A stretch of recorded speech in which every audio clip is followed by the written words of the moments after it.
Maaf, tadi setelah dunia itu ada alam apa? Kubur. Sebelum pindah ke akhirat, pertengahannya ada alam kubur. Nih lihat sini nih. Kalau orang sudah selesai di alam ini, maka Allah wafatkan. Kullu nafsin dha'iqatul maut. Setiap yang punya jiwa akan kedatangan maut. Siapa yang bawa maut? Namanya malakul maut. Kalau malakul maut sudah bawa maut, maka dia mulai mewafatkan sampai meninggalkan dunia ini. Apa dalilnya Ustaz? Quran surah 32 ayat yang ke-11, paling kanan sebelah bawah. Qul yatawaffakum malakul mautil ladzi wukkila bikum.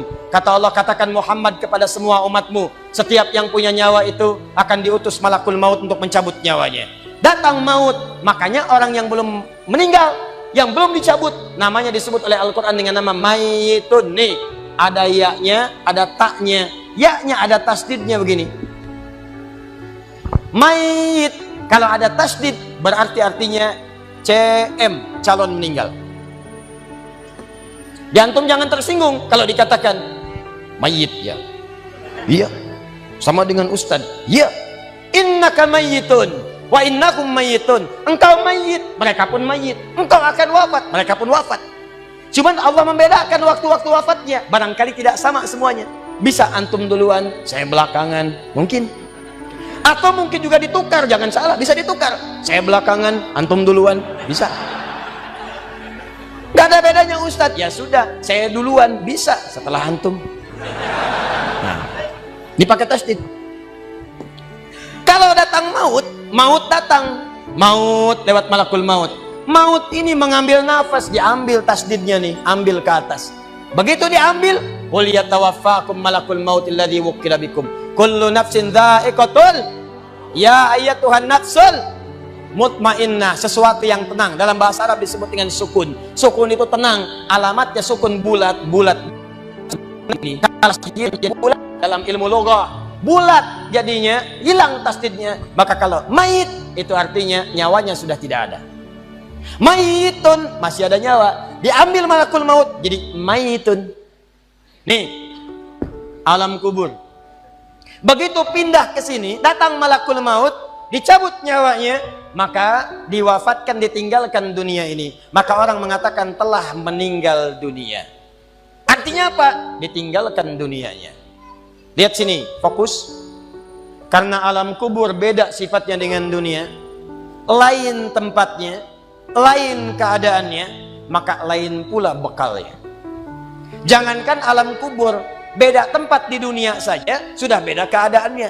Anda orang Indonesia ingin datang ke Malaysia, kalau bekalnya tidak ada Anda bawa, tidak akan mungkin Anda bisa masuk. Apa di antara bekalnya? Ada paspor yang mesti distempel begitu masuk imigrasi. Pergi lebih jauh lagi, misalnya saya pengen ke Australia, maka Anda harus ngajukan untuk mendapatkan visa. Lebih jauh ke Amerika, visanya bisa lebih sulit lagi. Maka bagaimana dengan alam kubur yang sifat keadaannya beda dengan dunia? Makanya bekalnya pun tidak akan sama. Jadi kalau Anda cuma mengumpulkan bekal dunia, maka semua bekal itu akan ditinggalkan saat di dunia. Maka orang mengatakan meninggal dunia, maksudnya meninggalkan dunia dengan semua bekalnya.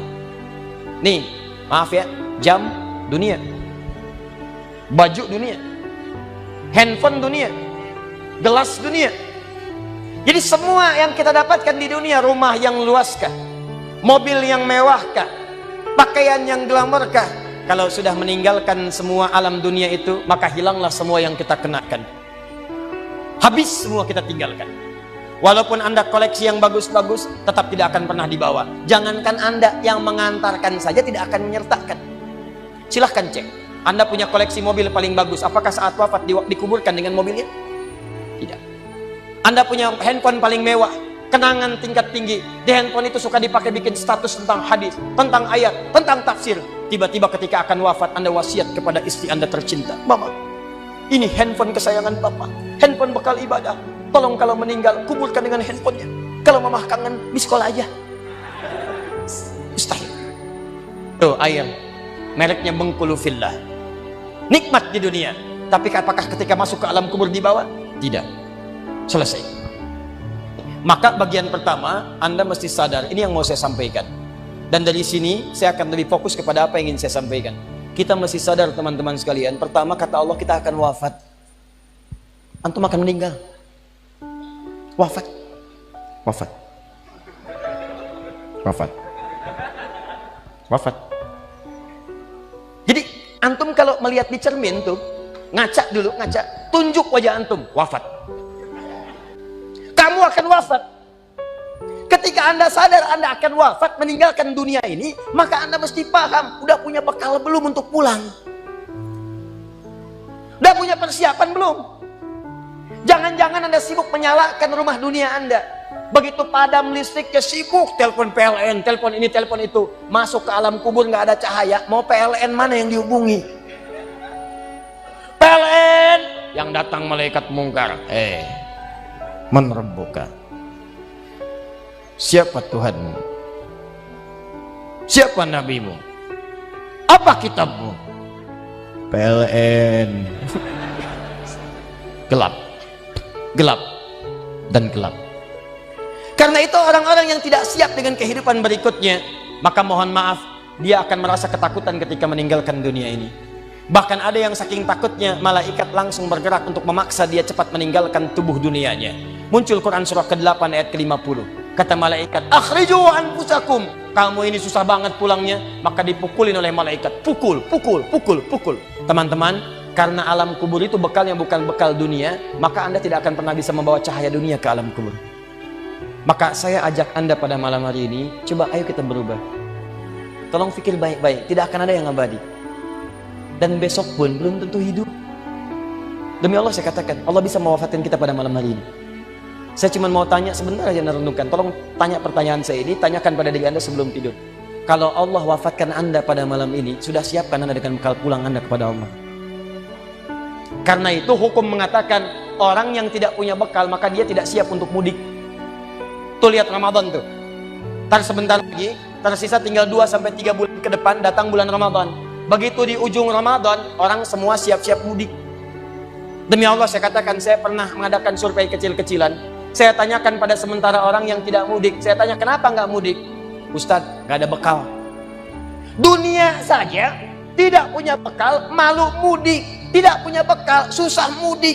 Tapi yang punya bekal, oh dia nyari sebanyak-banyaknya. Begitu sebelum berangkat, tiba waktunya raya, dia siapkan. Bahkan ada yang kemudian mencari motor terbaik. Motornya Honda bebek, bekalnya singa. Motornya bebek, bekalnya singa. Karena bekalnya lebih banyak dibandingkan dengan sifat kendaraannya. Kendaraan kecil, motornya modifikasi. Tambah lagi pelepah pisang. Tambah lagi dus satu. Tambah belakang yang lain lagi. Numpuk semua di belakangnya. Dituliskan kemudian tulisan, aku pulang sayang, jemput ya. Masya Allah. Luar biasa. Kenapa? Karena tahu dia punya bekal untuk pulang. Dan yang dikunjungi pun dihubungi terlebih dahulu. Aku mau pulang. Maka yang di sana menyiapkan segala perlengkapan untuk menyambut yang pulang. Silahkan cek. Begitu tahu akan ada yang pulang mudik, maka rumah dicet. Makanan diada-adakan. Semua dimunculkan. Bahkan yang tidak ada pun menjadi ada. Coba setahun sekali, luarnya kongwan, dalamnya rangginang. Idul Fitri. Anda pun begitu. Jadi kalau dunia saja punya sifat mudik, maka akhirat pun demikian. Orang-orang yang punya petaknya cuma dunia saja, maka selesai hidupnya di sini. Kata Allah, nih saya berikan gambaran. Yang visinya cuma sampai sini, maka saya berikan semua kenikmatan dunianya seperti yang dia inginkan. Tapi begitu selesai ini, ditenggelamkan di alam kubur sampai kedalaman yang paling dalam. Turun ancaman. Allah tidak menginginkan semua manusia larut di sini. Tapi kata Allah, saya tidak maksa. Nih saya berikan gambaran kepada Anda. Kata Allah, turun surah Al-Humazah. Wailul likulli humazatin alladzi jama'a malahu wa yahsabu anna malahu akhlada. Kata Allah, hei yang terlampau sibuk dengan dunia. Suaminya sibuk cari harta, hitung lagi, hitung lagi, hitung lagi. Istrinya sibuk kumpul-kumpul dengan sesamanya, cuma membicarakan harta suami. Sosialita yang senang dengan kumpul-kumpul saja, tidak ada manfaatnya, cuman ngobrol, cuman gibah, cuma macam-macam. Makanya ketika menyebutkan kalimat saling cela, saling ngobrol, menggunakan tak marbutah. Tak marbutah menunjuk pada perempuan. Wailul likulli humazatil lumazah, pakai tak, sedangkan tak sifat menunjuk pada perempuan. Muslim laki-laki, kalau ingin jadikan perempuan tambah tak di ujungnya, muslimah. Mukmin laki-laki, perempuan mukminah. soim laki-laki, perempuan, wah itu dia. Sesuatu yang kokoh, kuat, berwibawa, mantap, punya tenaga. Makanya tanda-tanda laki-laki pun beda. Punya kumis, laki-laki berkumis, perempuan tidak. Punya wibawa, punya kata-kata yang kuat. Makanya kalau ada laki-laki suaranya sedikit gemulai saja, itu akan kehilangan sifat wibawanya.